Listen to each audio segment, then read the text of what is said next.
I love কি বকখালি।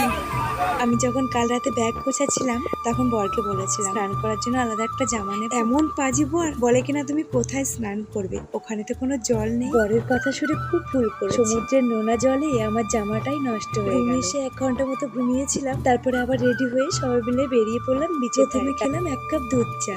চাটার কিন্তু কালারটা সুন্দর এসছে। এক গ্লাস তোল, তারপরে আমাকে পাঠান। কেন? জীবনে তো অনেক কিছুই খেয়েছি, কিন্তু অক্টোপাস আর স্কুইড কোনোদিন খাই। সত্যি কথা বলতে খেতে অতটাও খারাপ না, অনেকটা মাশরুমের মতো। তবে আমি কোনোদিন খাইনি, আমার খাওয়ার অভ্যেসও নেই, তাই রুচিতে আসছিল না, চিবিয়ে আবার থুপ করে ফেলে দিয়েছি। মাছ ভাজার মধ্যে খেয়েছিলাম লোটে, চিংড়ি আর ভোলা, সবশেষে কাঁকড়ার ঝাল। এটা কিন্তু খেতে দারুণ হয়েছিল, ঝাল ঝাল মিষ্টি মিষ্টি। ওদিতে ঘুমাচ্ছে দেখ। তখন রাত 10:30টার মতো বাজে। আমরা এসেছি রাতের খাবার খেতে, রুটি আর কষা মাংস।